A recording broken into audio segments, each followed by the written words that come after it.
Hello everyone, this is Ayushi and you are watching ये पाठशाला।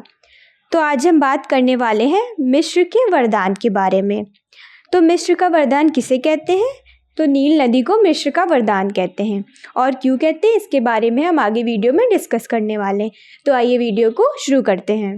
तो अब हम बात करते हैं नील नदी के मुख्य बिंदुओं के बारे में। दुनिया की सबसे लंबी नदी नील नदी है। इसकी लंबाई लगभग 6,650 किलोमीटर है। यह पूर्वी अफ्रीका से उत्तर और फिर मेडिटेरियन तक के दायरे में फैली हुई है। नील नदी की दो बड़ी सहायक नदियां हैं, वाइट नील और ब्लू नील। वाइट नील नदी का उद्गम मध्य अफ्रीका के महान अफ्रीकी झील क्षेत्र से होता है, जबकि ब्लू नील नदी का उद्गम इथियोपिया की लेक टाना से होता है। तो नील नदी को मिस्र का वरदान क्यों कहते हैं? तो आइए इसके बारे में हम जानते हैं। मिस्र की भाषा में नील को इतेरू कहते हैं, जिसका अर्थ है महान नदी।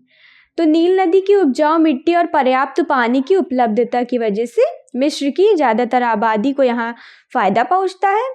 मिस्र की प्राचीन सभ्यता भी नील नदी की वजह से फली फूली थी। तो यहाँ बनाए गए दुनिया के आश्चर्य में शामिल पिरामिडों में लगे पत्थर नील नदी के जरिए यहाँ लाए जाते थे। नील नदी के योगदान और महत्व के चलते हर साल इस नदी पर एक खास उत्सव मनाया जाता है, जिसका नाम वफ़ाए नील है। तो नील नदी कितने देशों से होकर गुजरती है, इसके बारे में हम जानते हैं। नील नदी अफ्रीका के 11 देशों से होकर गुजरती है। तो इसमें कौन कौन से देश हैं, आइए हम जानते हैं।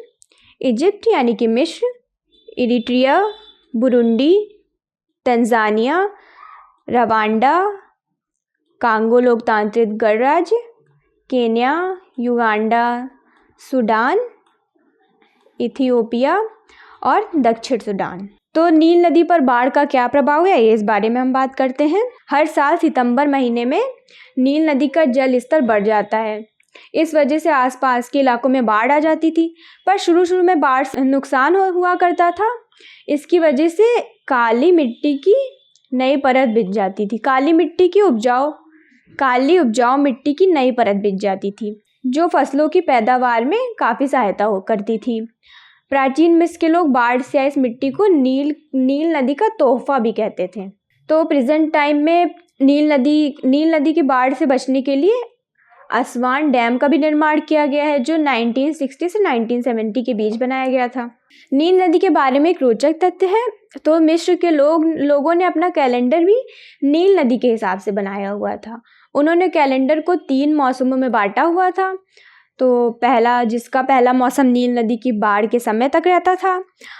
दूसरा जब फसल उगाने का समय होता था, और तीसरा जब फसलें काटने का समय होता था। आई होप आपको ये वीडियो अच्छा लगा होगा। तो ऐसी इंटरेस्टिंग वीडियोस के लिए आप हमारे चैनल को सब्सक्राइब करें और हमें फॉलो करें फेसबुक, टेलीग्राम और इंस्टाग्राम पर। Thank you.